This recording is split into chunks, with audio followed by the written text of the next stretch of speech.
नमस्कार। ANB news देख रहे हैं आप और मैं हूं आपके साथ मुस्कान। स्वागत है आप सभी का अपने उत्तराखंड में। तो उत्तराखंड की तमाम अहम खबरों का रुख करेंगे विस्तार के साथ। उत्तराखंड में बीजेपी ने नए अध्यक्ष का ऐलान कर दिया है।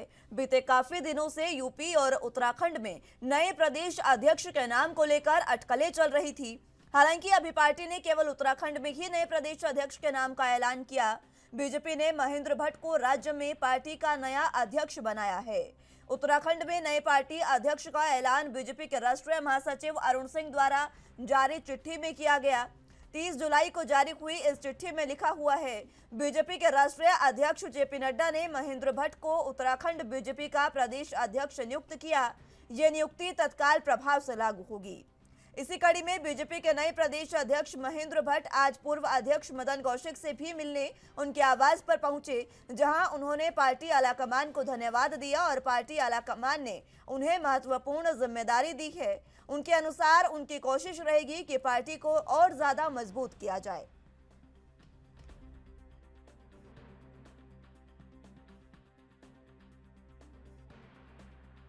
देखिए, मैं अपने राष्ट्रीय नेतृत्व का हृदय से आभारी हूँ कि मुझ जैसे एक छोटे कार्यकर्ता को और इस प्रदेश की इतनी महत्वपूर्ण जिम्मेदारी दी है।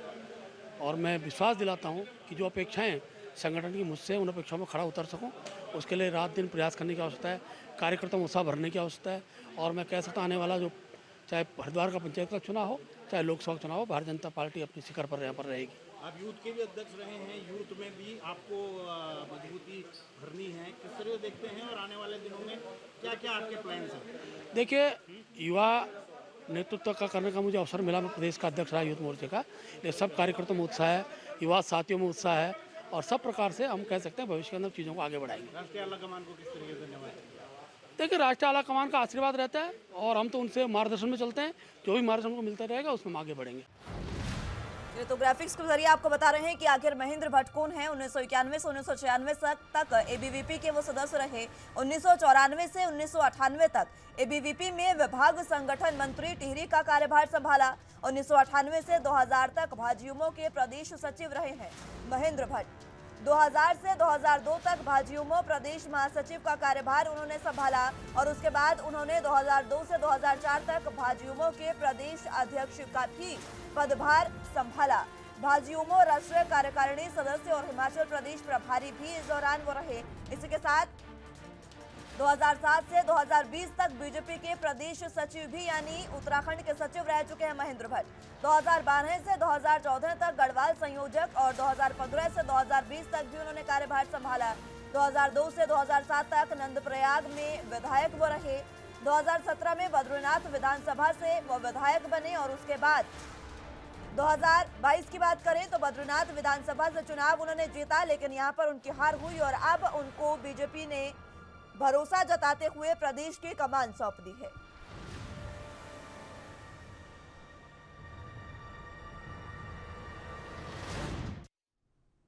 चलिए तो अब खबरों में आगे बढ़ते हैं। देहरादून में सीएम पुष्कर सिंह धामी ने कहा कि चंपावत जैसे कि पूरे उत्तराखंड का मॉडल है और उस मॉडल पर वो जिला ठीक बैठता है जहां पहाड़ भी है और मैदान भी। इसी कड़ी में सीएम पुष्कर सिंह धामी ने सभी विभाग अध्यक्षों के साथ मुलाकात की और चंपावत को विकास का मॉडल बनाने पर इस दौरान इस बैठक में चर्चा हुई। उन्होंने कहा कि जैसे हमारे राज्य की पूरी भौगोलिक परिस्थिति है, उसी प्रकार का वो जिला भी है। चंपावत को विकास का मॉडल बनाना है, इसलिए आज हमने सभी विभाग के अध्यक्षों के साथ बैठक की है और सबके विचार इस दौरान लिए गए।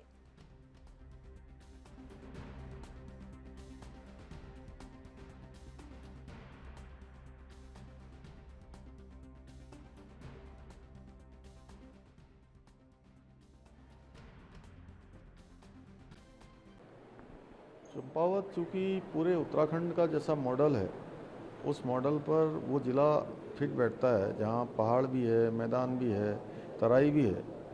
जैसे हमारे पूरे राज्य की भौगोलिक परिस्थिति है, उसी प्रकार का वो ज़िला है। इसलिए हम लोगों ने उसको मॉडल पूरे उत्तराखंड के लिए और पूरे हिमालयन राज्यों के लिए आगे विकास का मॉडल बनाना है। इसलिए सभी विभागाध्यक्षों के साथ हमने आज ये बैठक की है और आज उनके सबके विचार लिए हैं। एक मॉडल के रूप में विकसित करने के लिए सभी को आह्वान किया, सभी से कहा है कि अपने अपने विभागों में वो इस प्रकार की संरचना करें, इस प्रकार के प्रस्ताव लाएं, इस प्रकार के आगे के कार्यक्रम लाएं, जिससे कि वो मॉडल पूरे मुख्यमंत्री पुष्कर सिंह धामी ने शनिवार को मुख्यमंत्री कैंप कार्यालय में सूचना प्रौद्योगिकी विकास एजेंसी में स्थित ड्रोन एप्लीकेशन रिसर्च सेंटर के द्वारा आयोजित शूट माय ड्रोन प्रतियोगिता में विजेता प्रतिभागियों को पुरस्कृत किया। यह प्रतियोगिता 22 जून को आयोजित की गई थी, जिसमें से 100 से अधिक प्रतिभागियों ने प्रतिभाग किया था। इस प्रतियोगिता में प्रथम स्थान नितिन छाबड़ा, द्वितीय स्थान अमित कुमार और तृतीय स्थान नीतीश अग्रवाल ने हासिल किया। सभी विजेताओं को मुख्यमंत्री द्वारा प्रमाण पत्र और पुरस्कार वितरित किए गए।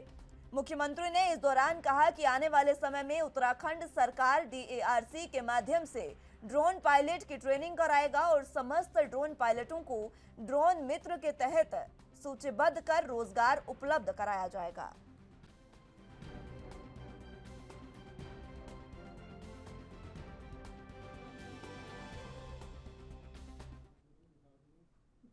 उत्तराखंड के देहरादून में पर्यटन के लिहाज से देखा जाए तो ऐसे कई पौराणिक स्थल हैं जिनको देखने के लिए पूरे विश्व से पर्यटक उत्तराखंड का रुख करते हैं। रुद्रप्रयाग में भगवान शिव के सबसे बड़े पुत्र भगवान कार्तिकेय का प्रसिद्ध मंदिर है। रुद्रप्रयाग में भगवान शिव के बड़े पुत्र भगवान कार्तिकेय का प्राचीन मंदिर दक्षिण भारत के तमिलनाडु में राज्य के देवता का दर्जा दिया गया है। पर्यटन मंत्री सतपाल महाराज ने रुद्रप्रयाग के इस प्राचीन मंदिर का प्रचार प्रसार करने की बात अब कही है। भगवान कार्तिकेय मुरुगन जी के इस प्राचीन मंदिर के लिए पर्यटन विभाग केरल और तमिलनाडु में प्रचार प्रसार करेगा, जिससे वहां के लोग उत्तराखंड के रुद्रप्रयाग में भगवान कार्तिकेय मुरुगन के दर्शन कर सकेंगे।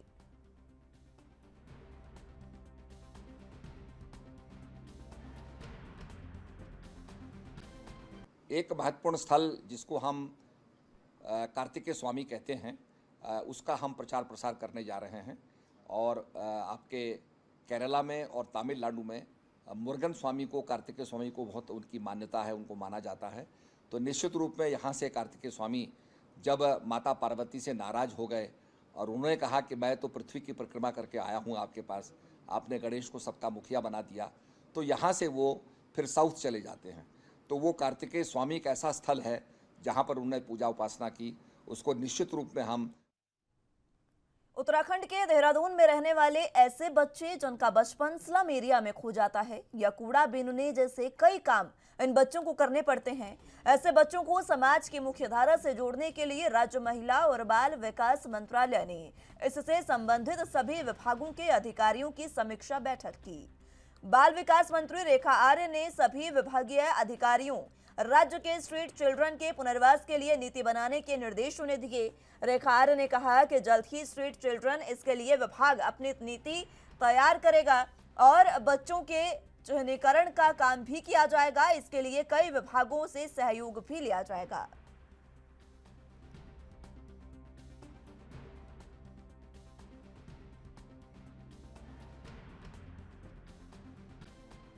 देखिए, आज हमने महिला कल्याण विभाग की बैठक ली है, जिसमें हमने अपने सभी जनपदों के जिला प्रोबेशन अधिकारियों को उसमें आमंत्रित करा था। उसका उद्देश्य मात्र ये था कि जो हमारे स्ट्रीट चिल्ड्रन हैं उनके लिए हम लोग क्या पॉलिसी उनके पुनर्वास के लिए हम लोग बना सकते हैं, उनके क्या क्या सुझाव हैं, क्योंकि फील्ड में वो लोग रहते हैं और किस प्रकार की चुनौतियां उनके सामने आती हैं। ये सारी चीज़ों को देखते हुए उन बिंदुओं को किस प्रकार से हम लोग एक कागज़ में उकेरित करते हुए उसको पॉलिसी में किस प्रकार से कन्वर्ट कर सकते हैं, तो वो सारे सुझाव जो है आज डिपार्टमेंट ने संबंधित जनपदों के जिला प्रोबेशन अधिकारी आजादी की 75वीं वर्षगांठ को लेकर कांग्रेस अपने रूपरेखा को अंतिम रूप देने की तैयारी कर रही है। 1 अगस्त को हल्द्वानी के स्वराज आश्रम में कांग्रेस की कुमाऊं मंडल की एक बैठक आयोजित होगी, जिसमें कांग्रेस प्रदेश अध्यक्ष करण माहरा, प्रदेश संयोजक गोविंद सिंह कुंजवाल, जिलों के अध्यक्ष, ब्लॉक अध्यक्ष बुलाए गए हैं। आजादी की 75वीं वर्षगांठ 9 अगस्त से 15 अगस्त तक पूरे प्रदेश में मनाई जाएगी। इस बैठक में कांग्रेस पार्टी के कार्यक्रमों और अन्य मुद्दों, आगामी रणनीति पर भी चर्चा होगी। आजादी की 75वीं वर्षगांठ के प्रदेश संयोजक पूर्व विधानसभा अध्यक्ष गोविंद सिंह कुंजवाल के मुताबिक सभी कार्यक्रम बूथ लेवल से लेकर जिला स्तर लेवल तक आयोजित होंगे, जिसमें हर जिले में पदयात्रा भी आयोजित की जाएगी।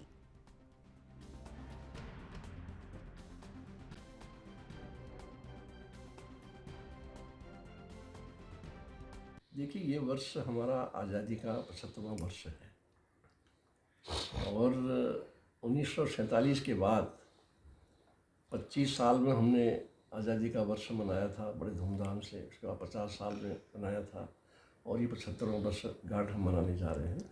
तो इसके लिए कांग्रेस ने 2 महत्वपूर्ण निर्णय किए हैं, 2 योजनाएं दी हैं। एक तो भारत जोड़ो की योजना इसमें सम्मिलित है, जिसका मैं समझता हूँ इन्होंने संयोजक कहिए या अध्यक्ष कहिए, उस कमेटी का 9 लोग हैं उसमें राष्ट्रीय स्तर पर दिग्विजय सिंह जी को बना रखा है। और कल ही हमारी बैठक थी, परसों मैं भी उस उत्तराखंड का इस कार्यक्रम का संयोजक होने के नाते सारे प्रदेशों के संयोजक ने बुला रखे थे, तो मैं भी उसमें था। तो वहाँ पर जो है बहुत विस्तार से चर्चा हुई है। तो एक कार्यक्रम वो है। दूसरा कार्यक्रम प्रत्येक जिले में 75 किलोमीटर पदयात्रा 9 अगस्त से 15 अगस्त तक कांग्रेस करेगी और जिसमें वो आज़ादी के तमाम प्रकार के जो हमारे कार्य हुए हैं उसके पम्पलेट देंगे, पोस्टर मिलेंगे पुराने जो भी हैं, और लोगों को आज़ादी की याद दिला करके और जो हमने सपना आज़ादी के समय देखा था वो कितना सरकारें पूरा कर रही हैं, उस संबंध में विस्तार से चर्चा करेंगे। तो उस हरिद्वार पहुंचे नेता प्रतिपक्ष यशपाल आर्य ने राष्ट्रपति चुनाव के दौरान कांग्रेस खेमे में हुई क्रॉस वोटिंग को गंभीर मामला बताया। उन्होंने कहा कि क्रॉस वोटिंग मामले की रिपोर्ट प्रदेश प्रभारी और संगठन महासचिव को भेजी गई है। जिन भी विधायकों ने पार्टी के निर्देशों का उल्लंघन किया है, उनकी भाव भंगिमाओं से उन्हें चिन्हित कर उन पर कड़ी कार्रवाई की जाएगी। नेता प्रतिपक्ष यशपाल आर्य ने हरिद्वार में हर की पौड़ी पहुंचकर गंगा पूजन किया। उसके बाद दाम कोठी पर कांग्रेस नेताओं से मुलाकात की। इस दौरान मीडिया से बात करते हुए यशपाल आर्य ने महंगाई, भ्रष्टाचार और बेरोजगारी के मुद्दे पर राज्य सरकार पर जमकर निशाना साधा।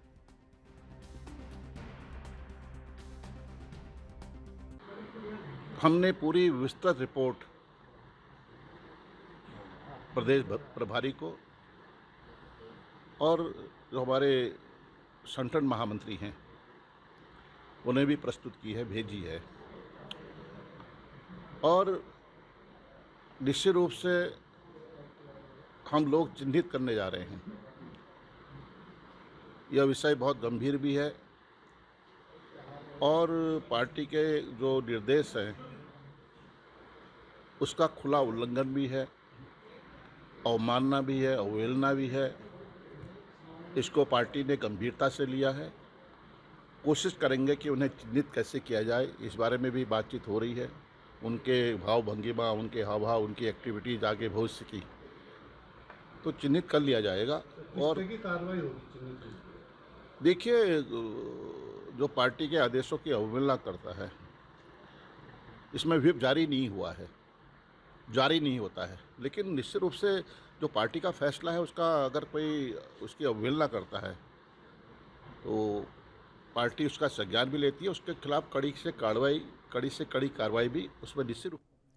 बीजेपी नेता स्मृति ईरानी द्वारा सोनिया गांधी के साथ संसद भवन में अभद्र व्यवहार करने को लेकर प्रदेश भर में कांग्रेसी इसका विरोध कर रहे हैं। इसी क्रम में जनपद उधम सिंह नगर के जसपुर सुभाष चौक पर कांग्रेसियों ने स्मृति ईरानी का पुतला फूंककर नाराजगी व्यक्त की। साथ ही भारत सरकार और स्मृति के खिलाफ जमकर नारेबाजी की गई।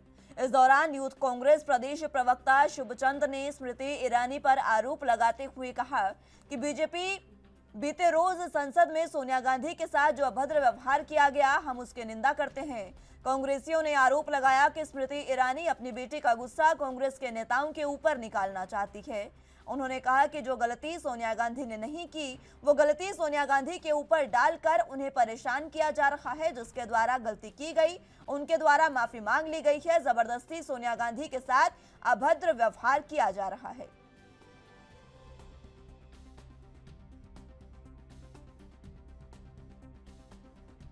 हिंदुस्तान में जो हमारी महिलाओं का सम्मान किया जाता है, वो स्मृति ईरानी जी जो खुद एक सांसद है, एक महिला है, वो एक दूसरी महिला के लिए इतने अभद्र प्रयोग करा है उन्होंने। जो सोनिया गांधी जी हमारी नेता है, इतनी बड़ी नेता है, राष्ट्रीय स्तर की हमारी नेता है, उनके खिलाफ जो उन्होंने अभ्यंतर टिप्पणी की थी, उसी के विरोध में आज जसपुर यूथ कांग्रेस ने सुभाष चौक पर उनका पुतला दहन किया है। और कांग्रेसियों में काफ़ी भारी रोष है, पूरे हिंदुस्तान में कांग्रेसियों में रोष है।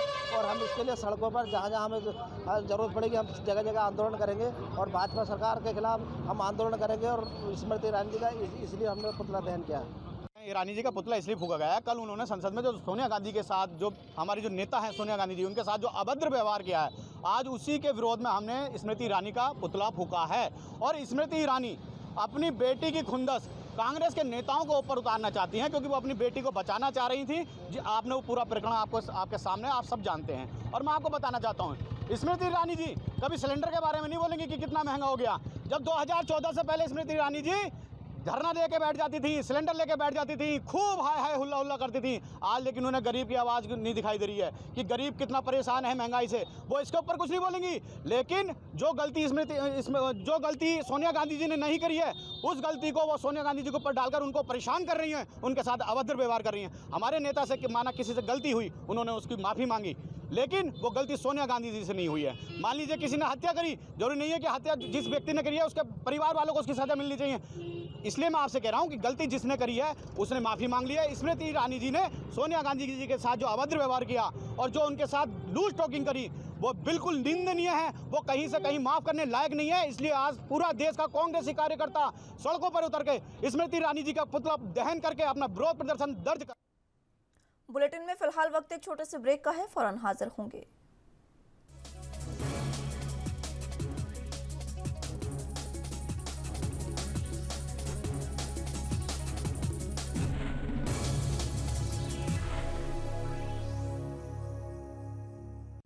ब्रेक के बाद एक बार फिर से स्वागत है आप सभी का अपने उत्तराखंड में। तो एक बार फिर से खबरों का रुख कर लेते हैं। उत्तराखंड में दूसरे राज्यों से आने वाले सामान में सेल्स टैक्स की चोरी को रोकने के लिए आज जनपद उधम सिंह नगर खटीमा में सेल्स टैक्स विभाग की हल्द्वानी डिवीजन के सचल दल की विभिन्न टीमों ने खटीमा के विभिन्न ट्रांसपोर्टर पर छापेमारी की। छापेमारी के दौरान सेल्स टैक्स के अधिकारियों ने ट्रांसपोर्टर के यहां दिल्ली सहित दूसरे राज्यों से आने वाले व्यापारियों के सामान के बिल और अन्य कागज चेक किए। वहीं मीडिया से बातचीत में assistant commissioner sales tax Haldwani सचल दल प्रभारी मोहम्मद कासिम ने बताया कि सेल्स टैक्स मुख्यालय के निर्देश पर सेल्स टैक्स सचल दल के विभिन्न टीमों ने आज खटीमा के विभिन्न ट्रांसपोर्टर पर छापेमारी की। इस छापेमारी का मुख्य उद्देश्य दिल्ली सहित दूसरे राज्यों से उत्तराखंड में आने वाले सामान पर सेल टैक्स की चोरी को रोकना है। अभी हमारे द्वारा जांच की शुरुआत में 6 नग माल बिना बिल के पकड़े गए हैं। मामले में आगे की कार्रवाई जारी है।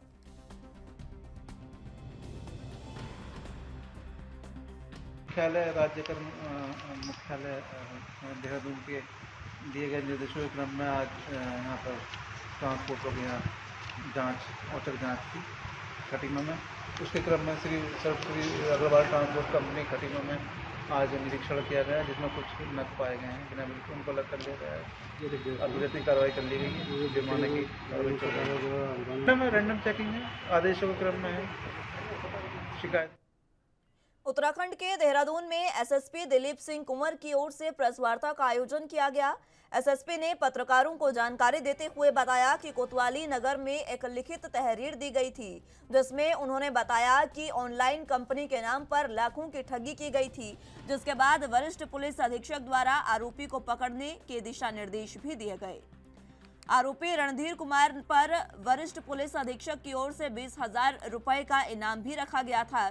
पुलिस द्वारा सर्विलांस के माध्यम से अभियुक्त को रांची से गिरफ्तार किया गया।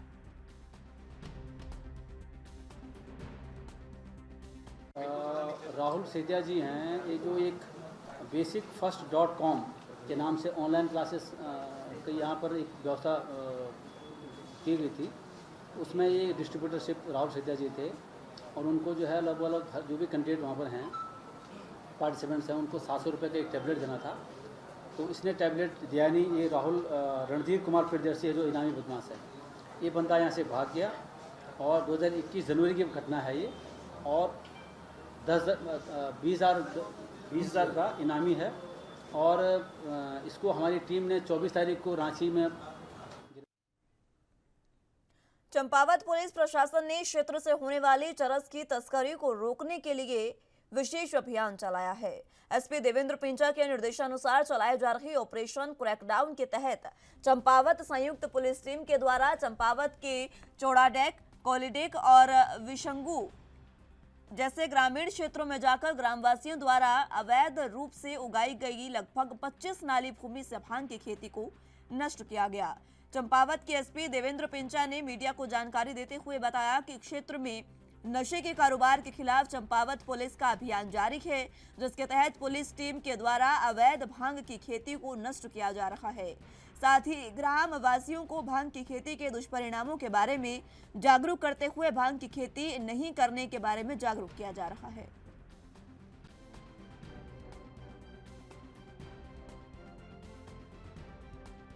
आसपास में जहाँ भी ये भांग की खेती हो रही, जिससे कि बड़े पैमाने पे भांग की खेती के माध्यम से जो चरस ये बनाते हैं, उसको लेके मैंने टारगेट किया था। हमारी टीम ने उसको आज से फिर शुरू कर दिया, जिसमें जहाँ जहाँ ये भांग की खेती हो रही है उसको हम कटवा रहे हैं, उसको जला रहे हैं, उसको नष्ट करवाने का हमने लोगों के सहयोग से इसमें ये ऑपरेशन शुरू किया है।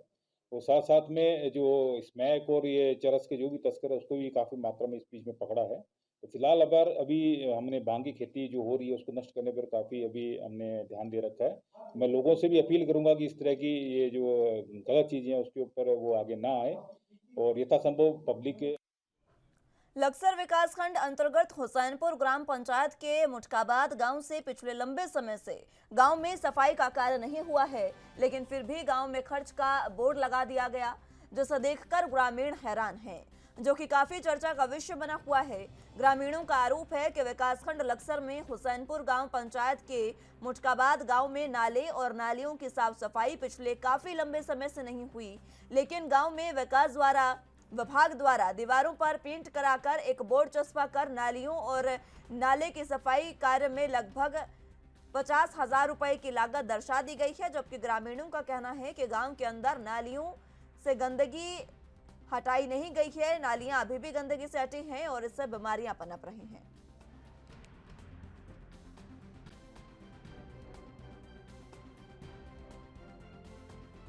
बोर्ड तो उन्होंने लगा दिया, ना तो किसी नाले की सफाई हुई है और ये नाली हटी पड़ी है पूरी। ये नाला है एक बंदे के पास में, इतना बुरा हाल हो रहा है कि आप उसके पास में खड़े भी नहीं हो सकते। सिर्फ दिखावे के लिए उन्होंने बोर्ड लगा दिया, नहीं तो कोई यहाँ सफाई कुछ नहीं करवाई किसी ने भी। क्या हो रही है और क्या नहीं हो रही, सिर्फ पैसों का मंदिर बांटा, बस सिर्फ पैसे कमाने हैं उन्होंने। अपना बोर्ड लगा दिया, अपना पेमेंट ले लिया होगा उन्होंने। पब्लिक को तो उन्होंने पागल समझ रखा।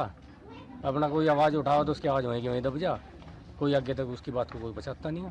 नहीं, बुलेटिन बोर्ड लगा दिया नाली सफाई का, बाकी सफाई तो कोई नहीं हुई अभी तक भी। ये जो बुलेटिन जो बोर्ड लगा है 15 दिन पहले इन लोगों ने लगाया था, कोई सफाई नहीं आज तक अभी तक हुई।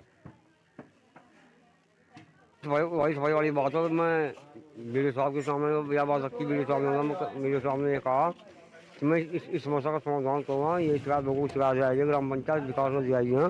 मैं सभी को बता के इस संबंध में मीटिंग लूँगा, इन लोगों को शिकायत आएगी, ठीक है। कहीं आज तक कोई कहीं सफाई नहीं, आज तक भी ऐसे मुर्गाबाद में बुलेटिन बोर्ड पहले लिख जाएगा, आज तक कोई नाली कोई सफाई नहीं हुई।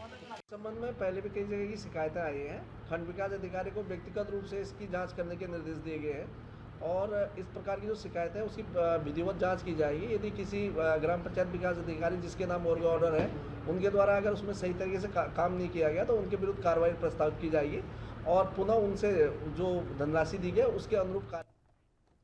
विश्व प्रसिद्ध कॉर्बेट नेशनल पार्क की कालागढ़ रेंज में विश्व बाघ दिवस मनाया गया। इस दौरान कॉर्बेट नेशनल पार्क के सीमावर्ती इलाकों में गश्त कर वन कर्मियों द्वारा बाघ संरक्षण का संकल्प लिया गया। इसी कड़ी में कॉर्बेट नेशनल पार्क कालागढ़ के रेंजर आर.के. भट्ट की अगुवाई में वन कर्मियों द्वारा पार्क की दक्षिणी सीमा पर सांकेतिक गश्त की गई। रेंज कार्यालय परिसर से बाइक गश्त शुरू हुई और सीमावर्ती इलाकों से होकर रामनगर गेट पर पहुंचकर गश्त बैठक में तब्दील हो गई। बैठक को संबोधित करते हुए वक्ताओं ने कहा कि कॉर्बेट नेशनल पार्क में लगातार बाघों की संख्या में इजाफा हो रहा है।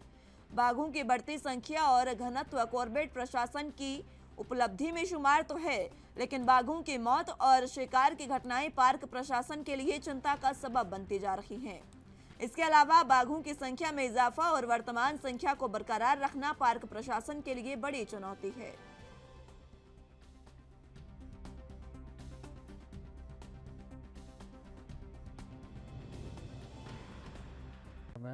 हमने इंटरनेशनल टाइगर डे मनाया, जिसमें हमने स्टाफ को कुछ प्रतियोगिता की एवं ड्रोन की निगरानी और पैदल गश्त, गाड़ी से गश्त, मोटरसाइकिलों से गश्त करा के बाघ के संरक्षण हेतु उत्तराखंड के बागेश्वर क्षेत्र में देर रात एक कार गधेरे में बह गई और कार में 2 लोग सवार थे। वहीं तस्वीरों में देखा जा सकता है कि किस तरह से कार फंसी हुई है। ग्रामीणों ने तत्काल इसकी सूचना पुलिस को दी। देर रात तक रेस्क्यू चलता रहा। कई घंटों की मशक्कत के बाद दोनों युवकों को सुरक्षित बचा लिया गया। फिलहाल युवकों को गंभीर चोटें लगने के कारण अस्पताल में भर्ती कराया गया, जहां उनका इलाज जारी है।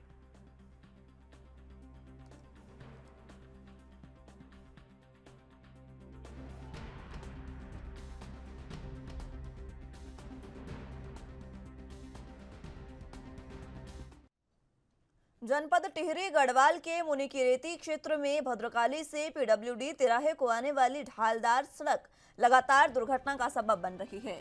ब्रेक फेल होने के बाद वाहन अनियंत्रित होकर पीडब्ल्यूडी तिराहे पर या तो टकरा रहे हैं या फिर सड़क पर पलट रहे हैं। ऐसे में सैकड़ों लोगों की जान जोखिम में पड़ती दिखाई दे रही है। ताजा मामला ब्रेक फेल होने की वजह से डबल डेकर बस के पलटने का सामने आया। बस के पलटने से बस में सवार एक महिला तीर्थयात्री की मौत हो गई है। हालांकि सड़क पर मौजूद दर्जनों लोगों की जान जाते जाते बची। सीसीटीवी कैमरे में घटना की तस्वीरें कैद हुई, जिसे देखकर अंदाजा लगाया जा सकता है कि ब्रेक फेल होने के बाद सड़क हादसा कितना भयंकर हुआ।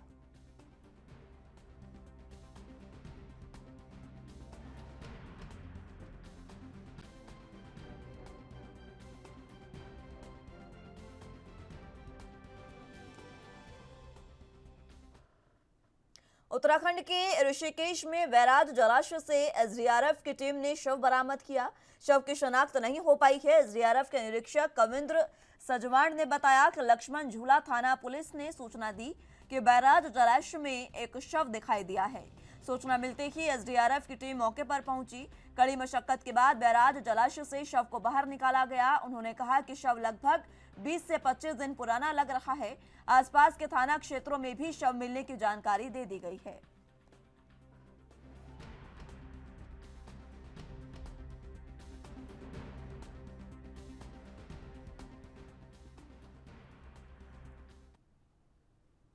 फिलहाल के लिए अपने उत्तराखंड में मेरे साथ बस इतना ही। तमाम अहम खबरों के लिए आप देखते रहे एएनबी न्यूज़। नमस्कार।